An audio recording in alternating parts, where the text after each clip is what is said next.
In this episode, we'll take a look at headphones from a filmmaker's perspective.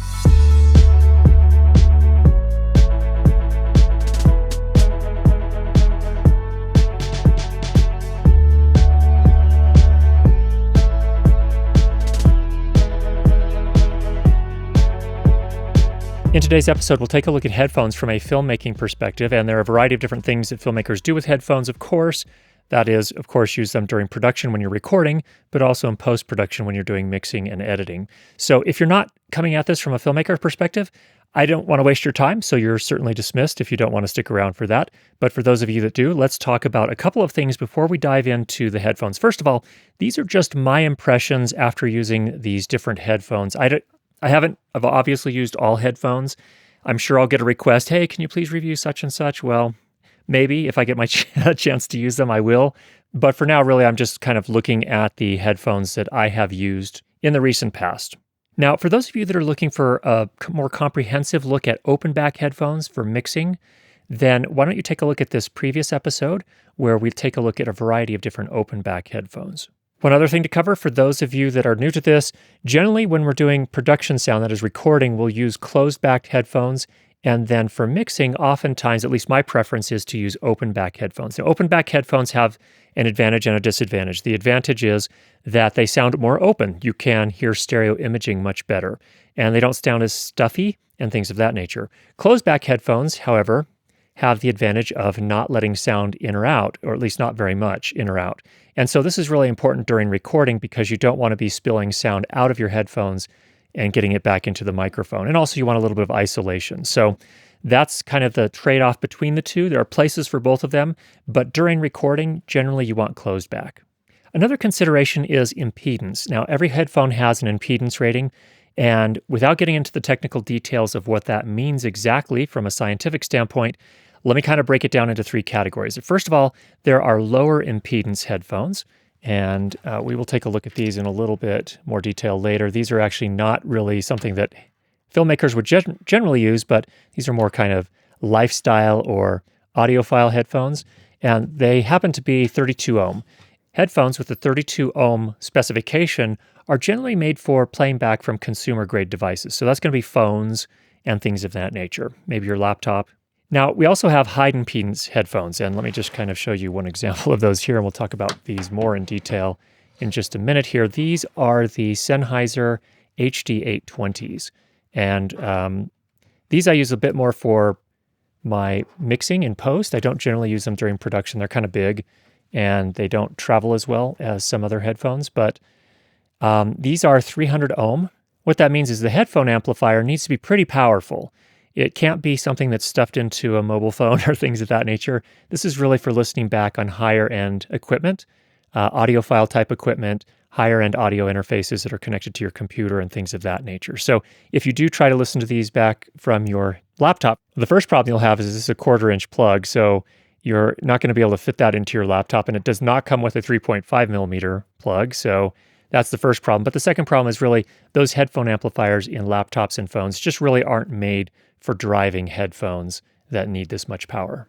Now, there are, of course, some benefits to having a headphone that needs more power like that. Oftentimes what they can do is they can make the diaphragm of the driver thinner, and so it can actually produce a greater clarity and an overall higher quality sound playback. So that's really kind of the idea behind most of these. It's not a perfect rule. It doesn't apply in every case. You can still get some lower impedance headphones that sound very good, but that's kind of the general thinking behind higher impedance headphones. Now, you can run something like this through a Sound Devices 633, which has a very high quality headphone amplifier, but when you're getting to a device more like the Zoom Handy recorders or the Zoom F-Series recorders, their headphone amps aren't quite as good and really aren't made to drive headphones with high impedance like this. Then in the mid-range, we also have impedance somewhere around 80. That's a pretty common one. This is an example of the DT770 Pros from Beyerdynamic. These come in at 80 ohm. These are really kind of a compromise between the two. They're not low impedance like the 32 ohm or somewhere in that range, but they're also not 250 ohms or 300 ohms like the high impedance headphones. So these can be used on most devices. You can use them on phones and things of that nature. You're not going to get a lot of volume out of them when you do that, and they're really not going to be operating at their best, but they can be used. And of course, they work much nicer when you have a more powerful headphone amp. So let's dive into looking at a variety of different headphones. First, we're going to look at closed-back headphones, and the first one I've got here is the Sony MDR-7506. These headphones are the headphones that I use most often for production sound when I'm mixing on location. I'll take these with me. And they have a few advantages. Number one, you can see they fold up quite nicely, so they're a little bit easier to transport. They do have an impedance rating of 63 ohms, so they work pretty nicely with almost any mixer that you use.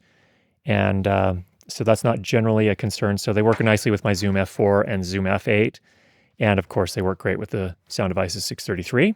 The plug, of course, is 1/4 inch, but it also screws off so that you have a 3.5 millimeter plug, again, stereo mini jack. So this can work with the Mix Pre series of recorders as well. And of course, most of the other Tascam and Zoom Handy recorders. These have 40 millimeter drivers. That is basically the speaker inside, which of course means that they can produce nice rich bass, which is good.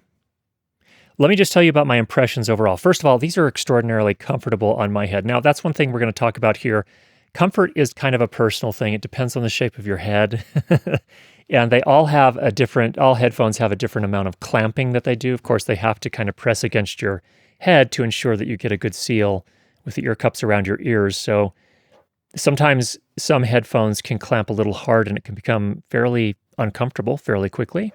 So I find these to be kind of they work really nicely for me. I can say that. Your mileage may vary. It depends on the size and shape of your head. So that's one thing to consider. As I mentioned before, they fold, which makes them very convenient. And they also come with this little pleather pouch here, which makes it easy to keep it protected while you take it and get it out to location. Now, one of the first things to consider when you're choosing a set of headphones for recording and monitoring while you're recording, you're really looking to be able to identify potential issues with your recording so you can address that issue as quickly as possible. That's the purpose of monitoring with headphones during recording and during production. So ideally, you should have something that you can trust. Now, that's very different than having something that's perfectly even in terms of frequency response. Something you can trust is something that you can get to know that doesn't have a lot of distortion at different frequencies. And it may be a little bit heavy, and this one, for example, is a little bit bass heavy, but I still trust them because I know that they're a little bass heavy. I know how that translates in the mix overall. These don't tend to distort a whole lot, and I generally can get a pretty good feel for whether or not something's wrong with my recording. That is to say, I can pick up hum and buzz and things of that nature, things that would indicate that there's some sort of problem I need to address. So again, that's really what you're looking for. And to be honest, these are really my first choice when I go out to do production sound. Not because they're perfect, not because they are the best headphones in the world. They're relatively affordable. I think you can usually find them between $80 and $100. They also sell replacement parts. So you can see here, mine have had some use on the road here and got some tape just sort of reinforcing one of the cables there. But in any case, I really like these because they're so comfortable and I trust them and I kind of know their quirks. I know that they're bass heavy, so on and so forth. So that's one of our first options. Next up, we have the Beyerdynamic DT770 Pros. This is the 80 ohm version. I believe they make a 32 ohm version and I think 250 ohm version. This is a version that I use sometimes for production. In the past, I used these before I got my Sonys. These are also quite comfortable. They're a little bit different in terms of how they fit on my head, but they do fit pretty well and they're fairly comfortable. They, as I mentioned before, 80 ohms, so they'll work with most headphone amplifiers, but it works better if you have something that's a little bit more powerful. On the Zoom F8, kind of we're pushing the edge when we get up into this kind of impedance. The clamping force is actually on this one quite comfortable to me. May be different for other people, but I have kind of a tall, skinny head, but some people complain about it. Other people love the feel. The padding is all very nice. The velour can be replaced on the ear cups here. So those are really nice as well. Overall, I find the sound on these are quite balanced. So that's really kind of nice. And so these are easy to get to know and to come to trust. So that's an important thing. These are quite ubiquitous as well. You'll see a lot of these out in the market. Not so much for production sound, but I see them a lot in studios, like recording studios. The Sony MDR-7506 are ubiquitous.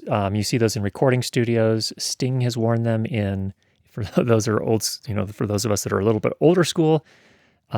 Sting has worn them in music videos even, and things of that nature. So these again also do have the replacement ear cups, so that's a nice thing. I also had to have one of my Beyerdynamic sets of headphones repaired in the past, and they do have service in the United States, so I had to ship them in for service. They had them back to me within a week, which was nice. So that's kind of an important thing to consider as well if you are doing, certainly if you're doing professional production sound, the ability to be able to service things and get them back in a timely manner is pretty important. And the Beyerdynamics come with this just sort of nylon case, which is nice just for kind of containing the headphones and their cable as well. Now the next one here is a little bit different than what you may be expecting, but I think it's worth mentioning. And this is the Sony ZX110. I think I got that right.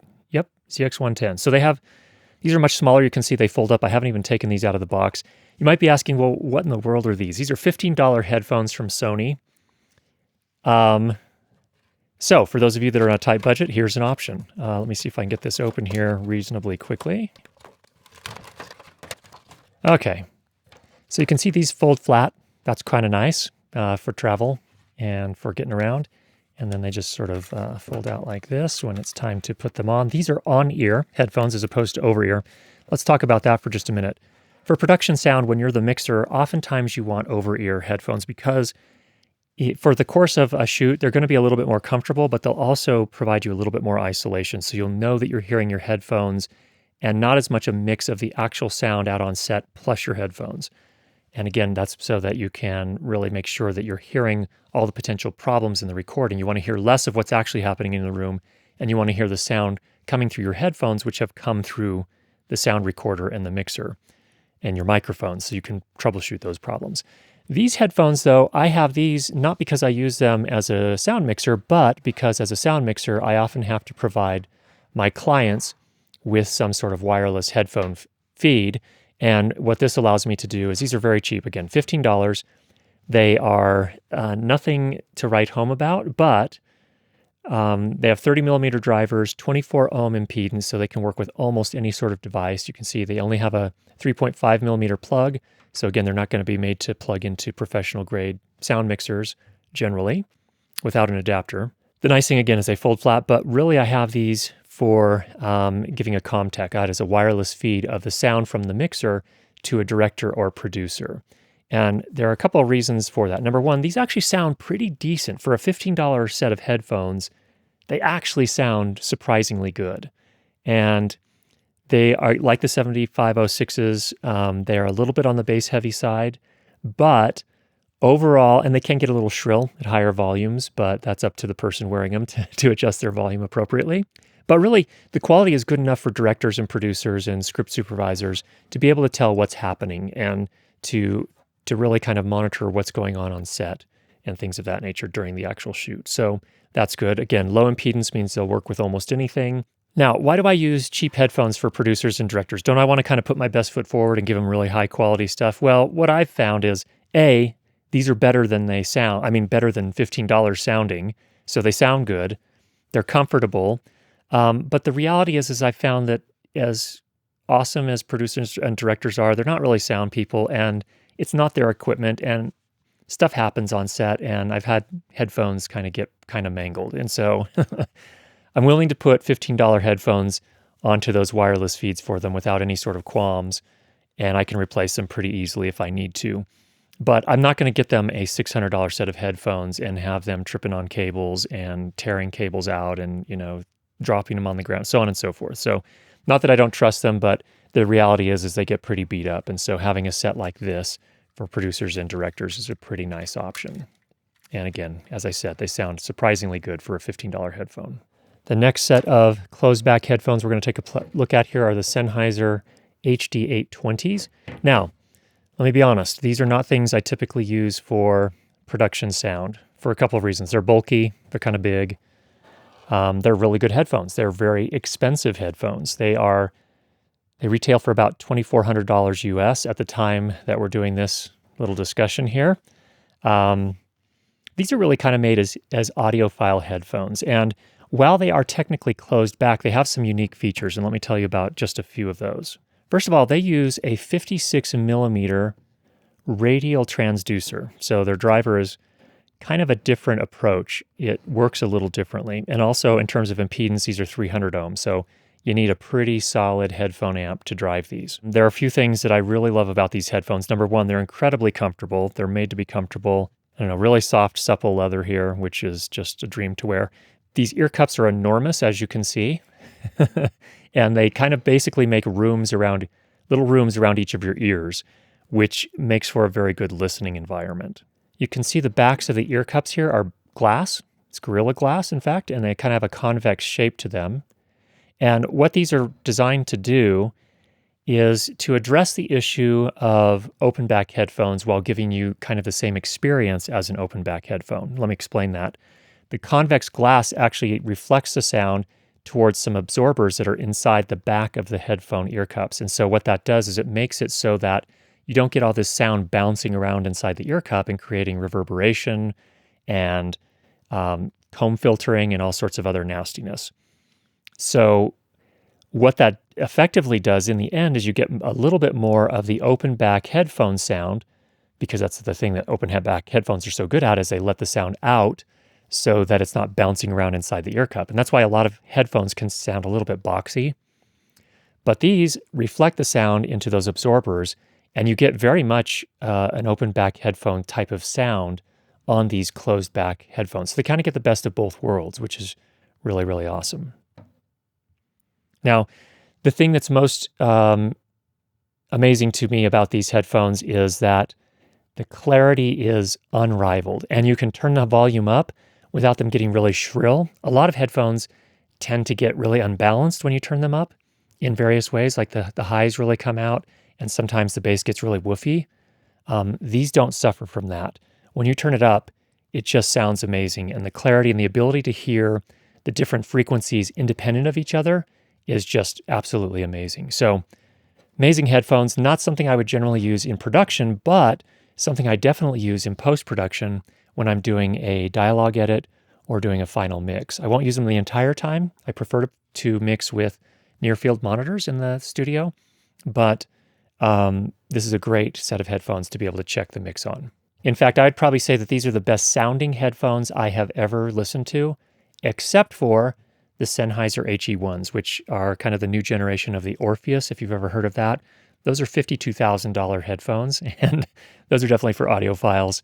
But these sound, to my ears, 99% of what those sound like, and the amazing playback capabilities of these it just surprises me every time. What's interesting about it, though, is when people first hear them, they're like, oh, it doesn't have that much bass, or oh, it doesn't sound that different. When it really starts to sound different is when you are working on something, you're able to pick out the issues a lot better. And you're able to hear very clearly, if, for example, you were listening to music and you wanted to pick out the individual instruments, you could easily do that with this. And even when you're working on dialogue and things like that for film or sound effects, you can pick out the problems very clearly with these. It doesn't get kind of smeared all together. The Sennheiser HD820s come in this amazing box. Yeah, nice wooden box, painted black, kind of pretty. All right, next up we have the Beyerdynamic DT880 Pro. This is they call it a semi-open back. So it has somewhat of an open back, but not as open as some open back headphones. Just like a lot of the others, again, 1/4-inch TRS plug, which can also be adapted to a 3.5 millimeter. These are 250 ohms in terms of their impedance, so they really do require a pretty good playback system. I use them with my audio interface, the Apollo X6 from Universal Audio, and these really sing on that. So these are headphones that I use during post-production, so when I'm mixing and things of that nature, and I don't use them during production, again, because of the open back.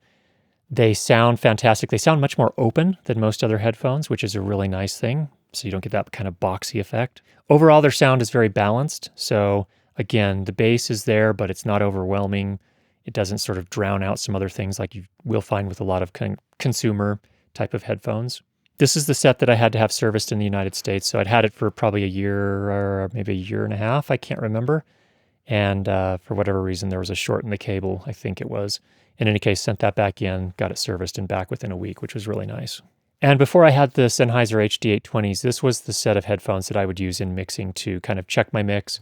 If I really need to get in and make sure I was hearing something right on a dialogue edit, like a transition was working right, where I made a cut, I just wanted to make sure I didn't have any clicks or pops there. These were the headphones that I would rely on for that. So really awesome headphones. And again, links for all of these are down below where you can see the current pricing for them. All right. Next up, we have sort of a bonus section. This is for what I listen to when I am not doing filmmaking. I should mention that a lot of these have replaceable cables. The ones that do not have replaceable cables are the Sonys. Both Sonys don't have replaceable cables. I mean, they're replaceable, but they're not user replaceable like this.